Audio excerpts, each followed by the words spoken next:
নাহমাদুহু ওয়া নুসাল্লি আলা রাসূলিল কারীম।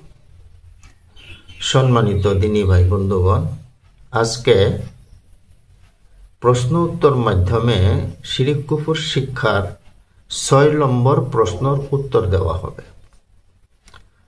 ৬ নম্বর প্রশ্নটা হইল, সুবাহি মক্তবের শিক্ষা ব্যবস্থা কি কুফরি হওয়া সম্ভব? এটার উত্তর শুনেন। প্রথমে আমাদের একটা কানুন জানতে হবে।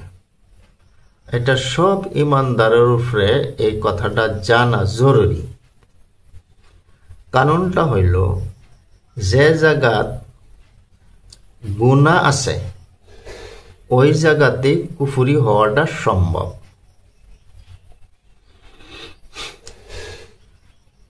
গুনাহকে নিন্দা করাটা প্রত্যেকজন ইমানদারের উপরে ফরজ। গুনাহকে যারা নিন্দা করে না তারা ইমানদার না, তারা কাফির।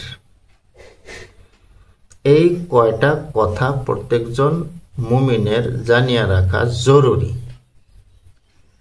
এখন যে বললাম যে অন্তর দেয়া গুনাহকে নিন্দা যারা না করে তারা কাফির, এটার দলিলটা শুনেন। দলিল হইল রাসূলুল্লাহ সাল্লাল্লাহু আলাইহি সাল্লামের একটি হাদিস, মান রাআ মুনকারান ফালিয়ুগাইয়িরহু বিয়াদি ফাইল্লাম ইস্তাতি ফাবিলিসানি ফাইল্লাম ইস্তাতি বিকলবিহি ওয়া যালিকা আযাফুল ঈমান ওয়া লাইসা ওয়ারা যালিকা হাব্বাতু খরদালিম মিন ঈমান। অর্থ শুনেন, যারা যে নাকি গুনাহকে দেখবে তার উপরে ওয়াজিব হয়ে যায় ওই গুনার প্রতিরোধ করা হাত দ্বারা। যদি হাত দ্বারা প্রতিরোধ করার শক্তি তার না থাকে তখন সে প্রতিরোধ করবে মুখের দ্বারা। মুখের দ্বারা যদি প্রতিরোধ করার ক্ষমতা না থাকে তখন সে ওই গুনাহটারে নিন্দা করবে। নিন্দা করলে সে ইমানদার। আর যদি এই গুনাহটার নিন্দা সে না করে তখন তার বিন্দুমাত্র ঈমানও নাই। এই জায়গা হাদিসের শেষের বাক্যটা হইল, লাইসা ওয়ারা জালিকা হাব্বাতু খরদালিম মিন ঈমান। গুনার নিন্দা না থাকলে তার বিন্দুমাত্র ঈমানও নাই।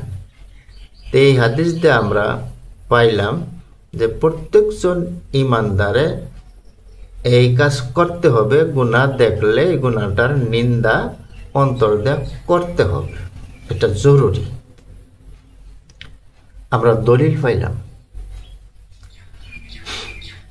এখন দেখি সুবাহি মক্তবের অবস্থা কি। যে সুবাহি মক্তবে বালিগ মেয়েরা লেখাপড়া করতেছে শরীয়তের পর্দা ছাড়া, এই সুবাহি মক্তবে গুনাহ চলতেছে, নেক কাজের সাথে গুনাহ চলতেছে। এখন যারা এখানে পড়াইতেছে তাদের দুইটা অবস্থা হবে। যে একটা অবস্থা হইল যে এই শিক্ষকে এই বেপরদাটারে গুনাহ বইল্লা জানে আর গুনাহ বইল্লা নিন্দা করে। এই নিন্দা করা অবস্থাত সে পড়াইতেছে। গুনারে নিন্দা করলে ঈমান থাকে, কিন্তু সে পড়াইতেছে বেপরদা অবস্থাত, এটা হইল তার জন্য গুনাহ। এই শিক্ষক গুনাহগার কিন্তু কাফির না, ঈমানদার।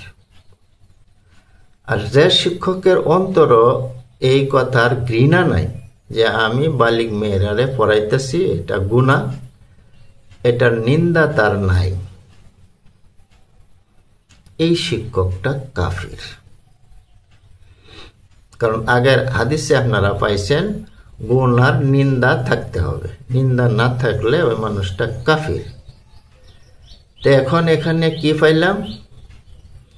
বালিগ মেয়েরা যে সুবাহি পড়তেছে শরীয়তের পর্দা ছাড়া, এখানে যারা পড়াইতেছে তাদের দুইটা অবস্থা, হয়তো গুনাহগার বা কাফির। এখন দেখেন, যদি এই শিক্ষক আবার আপনার মসজিদের ইমাম হয়, তখন কি অবস্থা হবে? আপনি কার পিছে নামাজ পড়তেছেন? গুনাহগারের পিছে নামাজ পড়া মাকরুহ তাহরিমি। আর যদি ইমামের কি নাই, ইমানটাই নাই, যে শিক্ষককে পড়াইতেছে সে আবার ইমাম সাহেব, এই ইমাম সাহেবের অন্তরে এই গুনার নিন্দা নাই, তখন সে কাফির। তো এখন কার পিছে নামাজ পড়তেছেন? একজন কাফির ইমামের পিছে। এইগুলার খবর মানুষের একেবারেই নাই।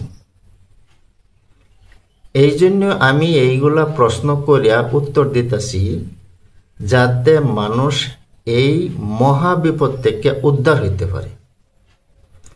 যদি আপনাদের ভালো লাগে তো এইগুলা শিখবেন, অপরের শিখাইবেন।